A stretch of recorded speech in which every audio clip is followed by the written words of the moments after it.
I'm Travis Daly, and you're listening to Fishing with a Fly, where I interview experts in the fly fishing industry.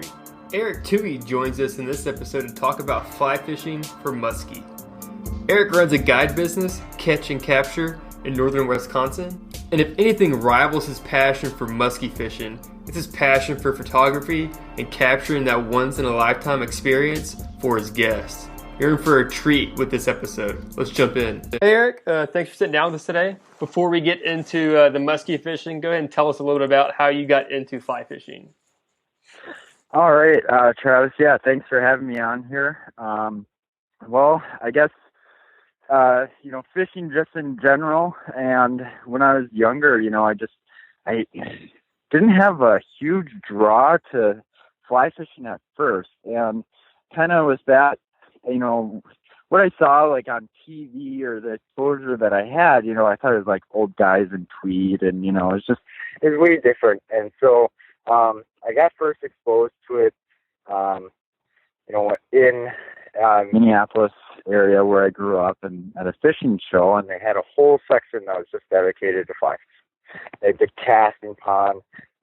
Guys were, rolling on their vise, tying flies, and seeing that in person definitely got me hooked from the get-go. I was about 15, so right from there, I was just, today a candy store, just like all over it, wanted to get a rod set up as soon as possible, and started mowing lawns, working my butt off, trying to get that set up. And I got my first rod set up, a 5-weight, and just kind of started doing the trout thing, and then as an angler, you kind of progress sometimes to fish other various species and sometimes bigger species. And kind of by the time I was heading off to college, I was already doing a little bit of everything with a fly rod, except I was still gear fishing for muskies. And that would have been kind of 07.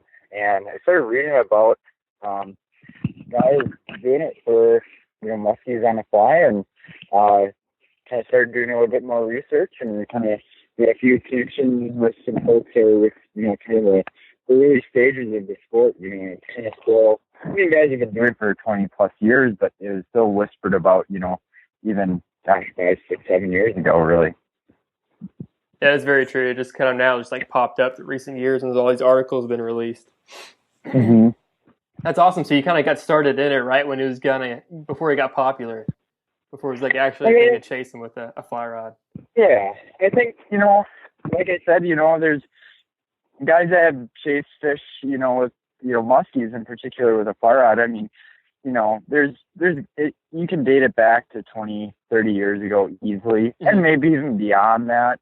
I wouldn't be surprised, and I think though, just with the fact of, social media outlets and things that, are daily, like these things are daily broadcasted, it's so much easier to get this stuff out there. And I think it's helped with the exposure of fly fishing for muskie and having that grow as a sport, which is great, and with the fly chain that goes with that, and, everything that goes hand in hand with that. So it's definitely,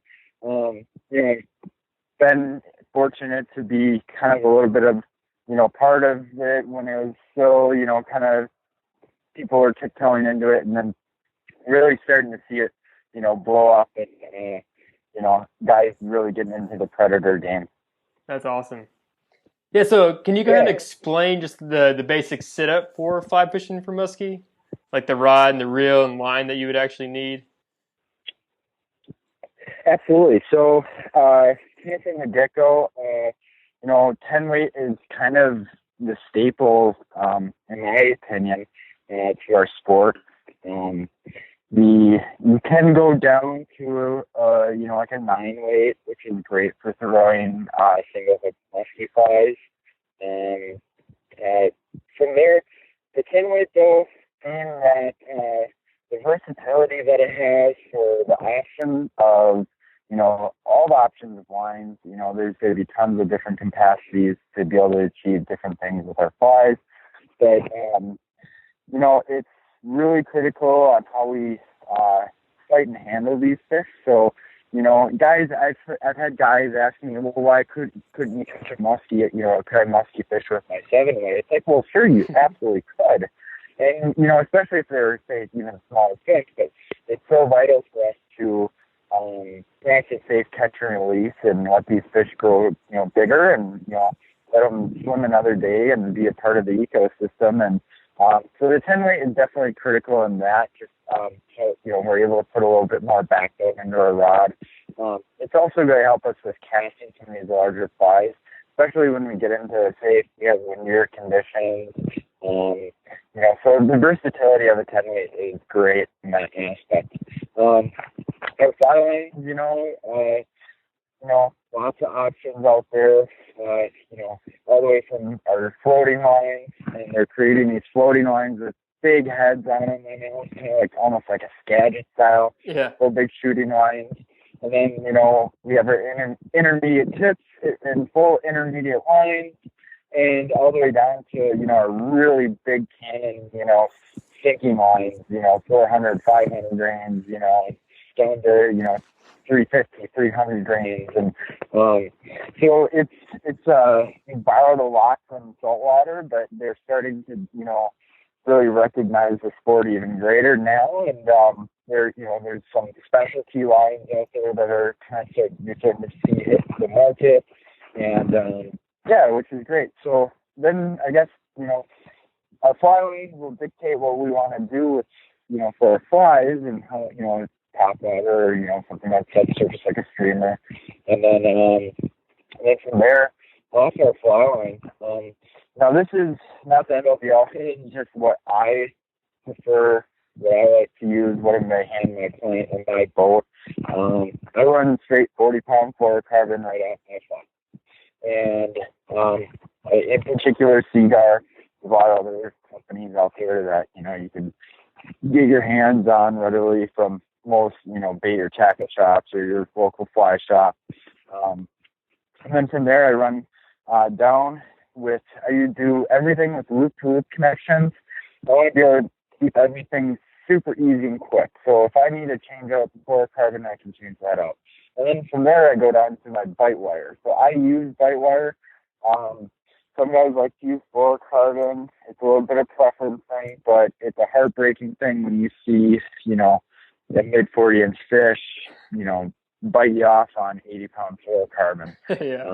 It's something that, you want to eliminate. So I run wire, 40-pound wire, coated, and definitely want something that's coated. It's got to be tieable, so Rio makes a great wire out there, in their bite wire stuff, and it's the American Fishing Wire, Toothy Critter. The list kind of goes on, and lots of options that are available for us to get our hands on and be able to utilize. Mm-hmm. Then from there off that, I actually will use another loop, basically a perfection loop. And I'll take, it's a Stay Lock. It was originally a Stay Lock was the company, but Mustache has bought them out in the past year or so. And it's a snap clevis. So it's a real strong, heavy-duty clevis. Kind of nice, small, thin profile to it, so it's not too obnoxious, like you might see on some of these ear musky leaders. So it's a number 3 that I use. It seems to fit really well for, 2-aught hooks that you're going to see very typically in our fly patterns and other size hooks. So that is going to allow us to switch flies out really quickly without cutting into our wire. So you could tie directly on, but at the end of the day, you're going to go through a spool of wire pretty quick after changing out flies. And some clippers, you'll probably wear those out pretty quick too. Yeah, absolutely. Yeah, so you mentioned a perfection loop. Is there a reason you go with that rather than like a surgeon's loop or anything like the other kinds of loops? Is there a reason you picked that one? Or is that just more comfortable? Yeah, I mean, you could do like a saltwater loop knot and stuff like that. I've just found that, the perfection loop is super easy to tie.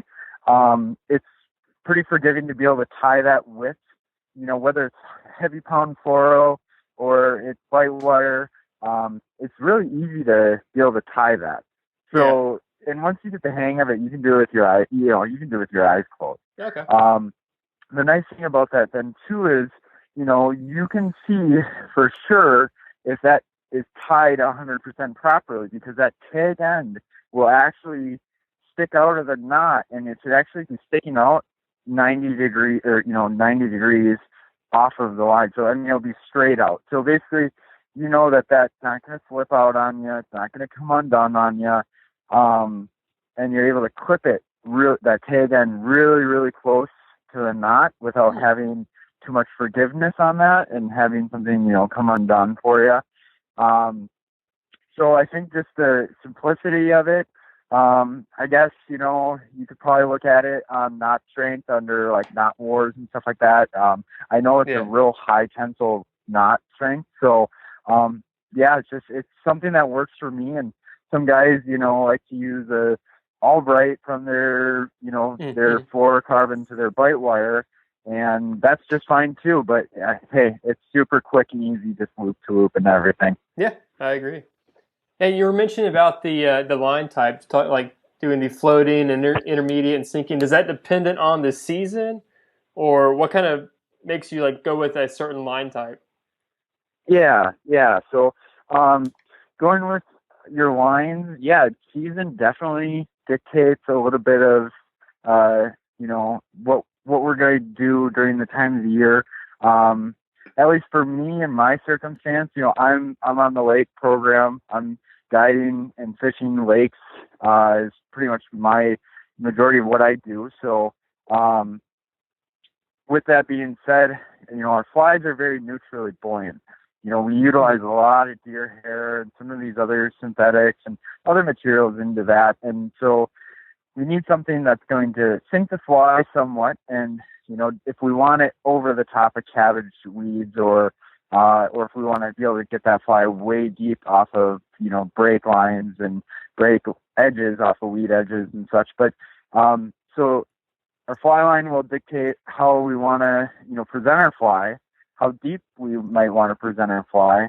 Because if you throw a musky fly on a floating line, and if there's no weight on that fly, like it will probably stay pretty much on top of the water. And unless that's what you're trying to achieve fishing, say like a real dense weed bed, that's not exactly what we want to be able to do. So we need to have that fly somewhat in the strike zone. Okay. Makes a lot of sense. But time of the year, that's really, time of year though, I mean, I could start off fishing intermediates and single hook fly patterns in the beginning of the year and all the way through the summer and well into, the fall. It's a full intermediate line with a single hook musky fly is bar none probably one of the most effective, setups, especially for someone starting out, I think is absolutely great. As you get into your sinking lines, some of our flies we might use, big deer hair heads or, where it's spun tightly packed to push water. Some guys like myself, we might spin up some foam to be able to create, a foam head. We're using like Blaine Shockett's method of flux tubing for the head and body. And so these are just ways of how we manipulate the fly. And, a lot of times, like from the fall, I need to get a fly 10 feet down. I need to have that big fish in deep. And so that's where these big sinking lines really come in handy. Oh, nice. So the intermediate would be the way to go as like an all-around just musky fishing line to kind of suit you. Yeah. Okay. I think starting out, I think that's great. You could go intermediate tip.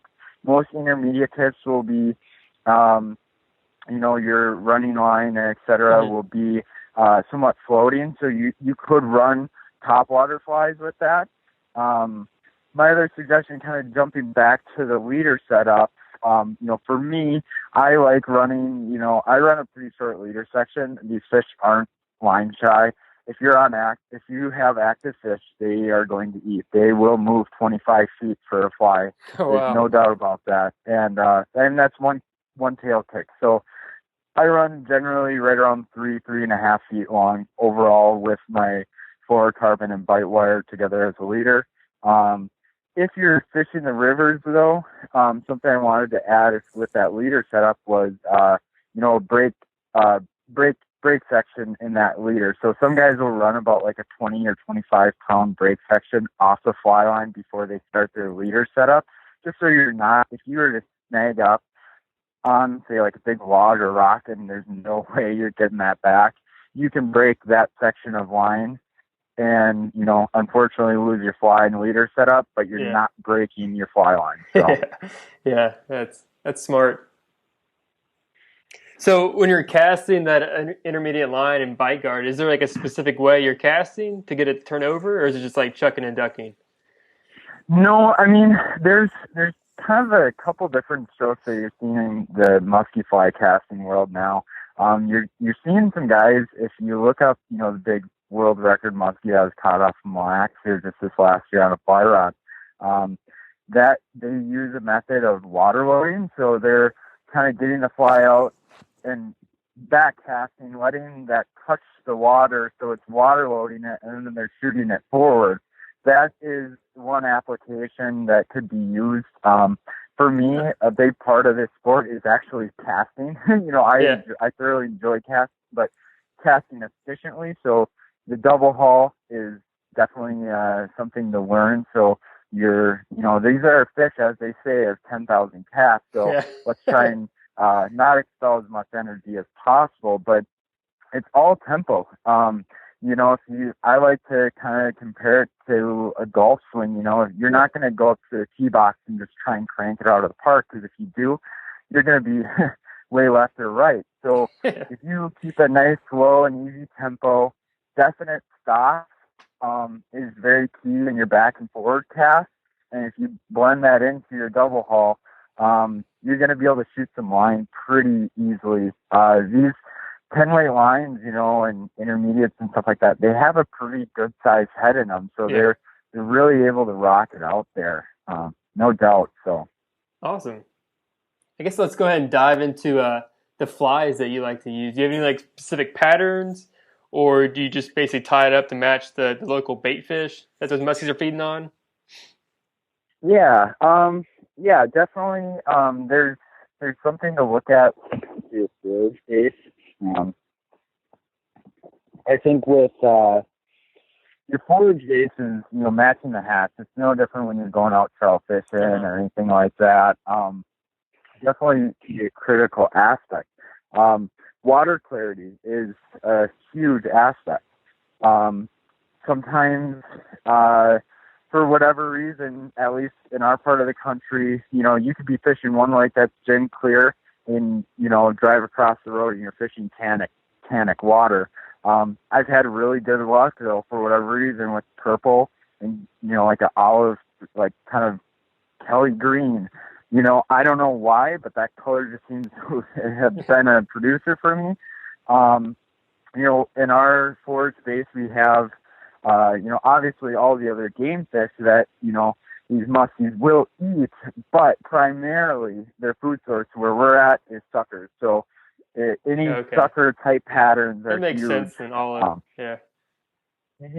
Soft body bait fish, is it's critical. I know guys that have seen a muskie with a crappie in its mouth, and they'll see a sucker dart by, and they'll go and they'll drop the crappie and go and grab that sucker minnow, because they know it's an easier food source for them to digest. And so, so match the hatch a little bit. Water clarity is definitely key. Sometimes daylight, just with what is our available light in the sky. So, is it cloudy? Is it, really overcast, or is it a bluebird day? That kind of does play a role.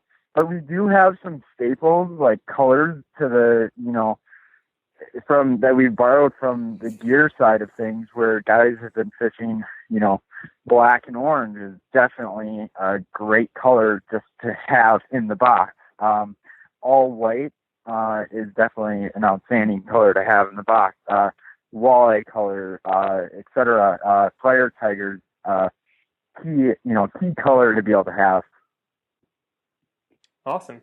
Have you experimented with I guess putting like rattles in your flies, or like those little spinners that you see that conventional fishermen use on those big musky patterns or lures that Sure. they use? Yeah. So I guess a lot of I'll throw rattles in on the occasion. Try to stay away from glass rattles because they'll break eventually.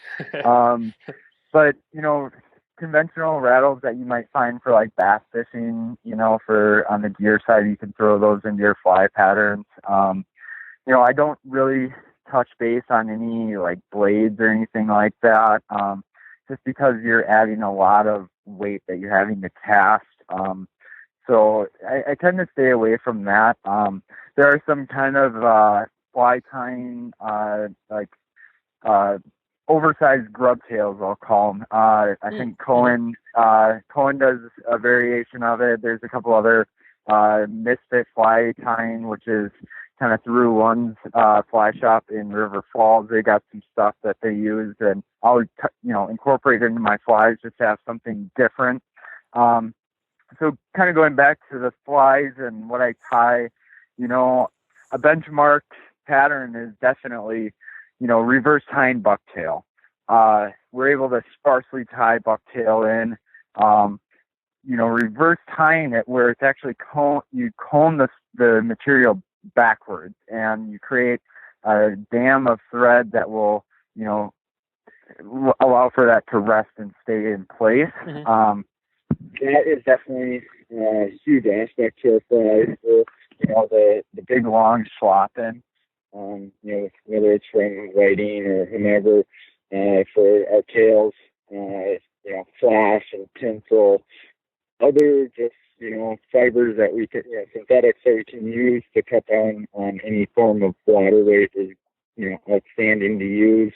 And then also, like Blaine's sockets, he's like the flex tubing. That's an outstanding way to build really big fly profiles with, using a light amount of materials. And, therefore then you're not having as much water weight. You're able to have a fly that, you're going to push a lot of water and then also, create a big silhouette. So the biggest thing is for us, we really need to have this fly swim.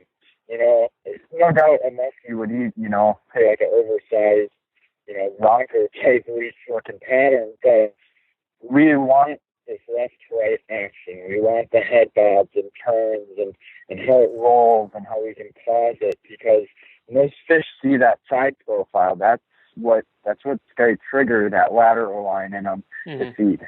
So. Yeah, so do you see muskie as more of an ambush predator, or are they out there actually hunting, swimming around, looking for some food? Yeah, I mean, there's no doubt that they're gonna, lay down in the densest, slop of weeds, and where you'd have no idea. And it's like a jungle down there, and they'll come up out of nowhere and pounce. They'll move and continually, move around to find the bait fish, and what, their food source is, and to hunt and eat like that. And they're opportunistic feeders, so it's any given time that they could possibly come up and hammer a fly, or like, I've had fish, middle of the day, bluebird skies, yeah, out of nowhere, and there she is, active, ready to eat. So. Oh wow. So how do you go about finding muskie in like lakes and rivers? If you're like new to that spot, how do you go about finding muskie in that new body of water? Yeah, so river wise, they could be, just about damn near anywhere. Not to say that they're going to be in always 6 inches of water in a ripple run. There could be a fish in there. They will sit in shallow water, ripple runs, behind rocks, in front of rocks, and feed. There's no doubt about that. Generally speaking, almost how we might approach like smallies or, trout too, where in a river circumstance, our big deep pools, our slack water, eddies and edges, where they're able to not expel too much energy and, have a lot of food sources swimming by them and to be able to ambush. My game being the lake thing, a lot of it is dictated by time of the year, water temperature. So in our early part of the year, we're able to kind of pick and choose the lakes that, are going to be warming the soonest. So with the water warming up a little bit more, being at, say, a smaller body of water, generally speaking, we'll have earlier weed growth. So the first signs of finding any cabbage or coontail weeds or anything like that, is great. That's where you want to be. That's where you're going to find active fish around that stuff.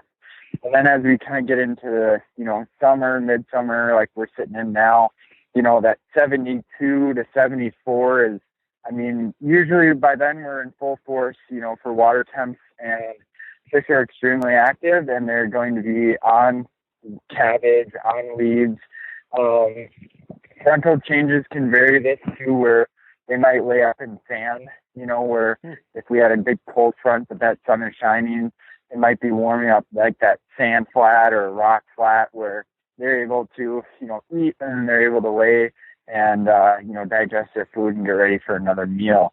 As we are still transitioning into the time of the year from summer to fall, that will still be weeds, no doubt, but really sometimes picking out transition lines. So where a weed line might transition to, say, rock or gravel, all those things are variables with that. And then from there into the fall, those transition lines can be really key, points with rock and gravel and weeds and such that all attracts these fish to, for an area that they're going to hunt. And as the time of year continues and progresses, sometimes we're pushing out way deep. And lake turnover is another huge, huge factor of everything. So time of the year, water temperature, it all plays a huge role in where we might start fishing. Okay. Makes sense. So like once you found the muskie and got a bite, is there a special way that you go about landing the muskie? Like do you use nets or? Yeah. So I've manhandle the fish where oh gosh, we forgot the net today, type of thing. Yeah. But it's something that's possible. But really, it's critical having a good landing net. So when you get an active fish, and say that active fish eats, we use a saltwater strip set. That's absolutely key. They have a really strong structure to their mouth, so you got to drive those hooks home. So sharp hooks are so key. From there, strip set, and we actually really don't use the reel other than just to hold our fly line. We're not putting the fish on a reel. The only thing being, even though we have these great large arbor reels, these fish are, they can turning a dime, can swing right to the boat as fast as they want to. Mm-hmm. And we need to be able to strip in line as quick as possible and keeping a tight line to that fish. So we're basically stripping in the line to be able and fighting that fish. And keeping a low rod tip is huge. We don't want that fish to come up out of the water and be tail dancing and trying to throw hooks. Yeah. Sometimes we'll actually just bury the rod down into the water and, have, half of the fly rod in the water and fighting this fish just to keep her down from coming up. So as we fight the fish in, having a good, adequate sized net, and there's a lot of great nets out on the market. Good net sack on it, so it's deep enough, it's big enough to be able to land this fish. And the point is, so once we land this fish, that fish is in the net bag. We don't care if she throws hooks while she's in the bag. She could still be green where she's real pissed off and active still, but she's in the water. She's wet. She's not, there's nothing left for her to harm her. And, she's a landed fish. So then we can then proceed to safely remove the hooks from the fish. And that's where our tools of the trade are so critical. And those are going to be a long needle nose pliers of some sort. jaw spreaders, we will always have a hook cutter with us. It's almost like a miniature, bolt cutter almost in a sense. Very sharp. So in case that we do need to cut hooks, if that fish, absolutely inhaled that fly, we want to ensure the vitality, that fish is going to survive and swim again another day. And that's where we will stay away from saltwater hooks. We don't want to use those just because they're going to be tough to cut. Say if you lost the fly, it's going to be stuck in that fish's face for a long time and could impede its ability to feed again in the future. So then the next thing, once we have that fish, flies out of its mouth, we're able to pull that fish up.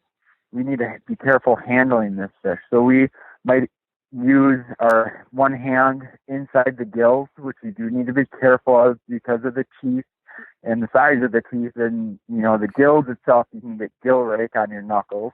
The other hand, we always are supporting that body. We never want to really like this vertical hold of Musky.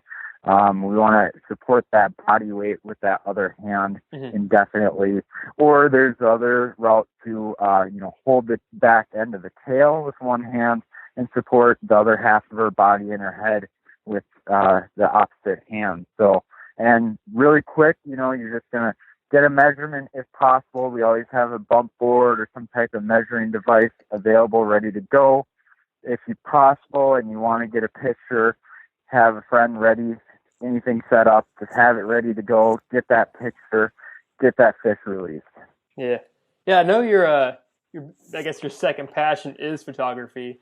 So how do you go about setting up those shots for your clients whenever they land basically that fish of a lifetime? Since most people don't get a fish from Musky all too much. Well, I mean, there's a kind of a beautiful thing with DSLRs nowadays that we can, see the image in the back of our camera right away. When, right after we take a photograph. And there's the ability to have it on auto or have it on, shutter or aperture priority, which is outstanding. For me, just with my background in photography, I shoot in all manual mode. So, it's a little bit of fine tuning and just knowing how a camera works and, okay, well, I know with the time of the day and what I need to do with the available light, I kind of try to get that set up, sometimes even before even when we're just fishing, I'm fishing my clients, I'll take the camera, I'll get a couple test shots even. And then I know, okay, well, all right, this looks about right.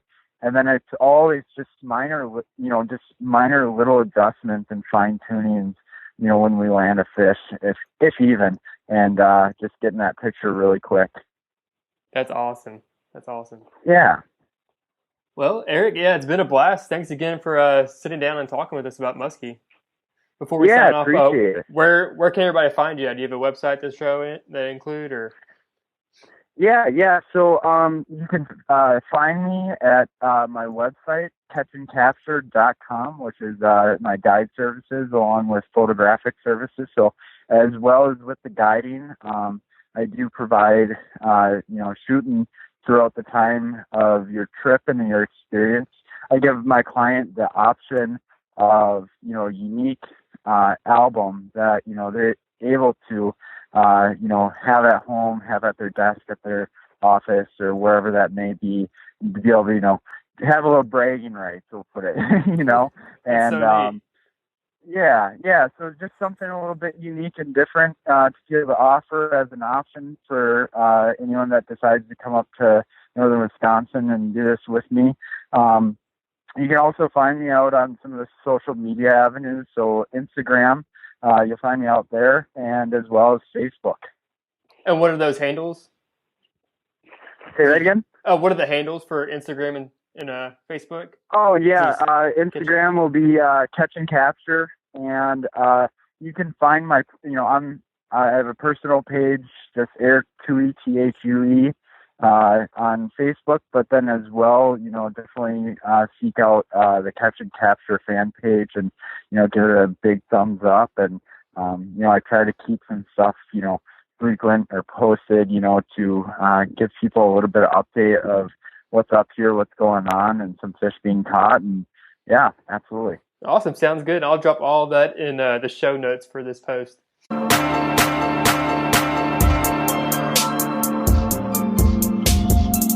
Thanks for listening. Make sure to check out the show notes at fishingwithafly.com/podcast for all the links, products, and tips. Also, if you haven't already, subscribe to this podcast on iTunes.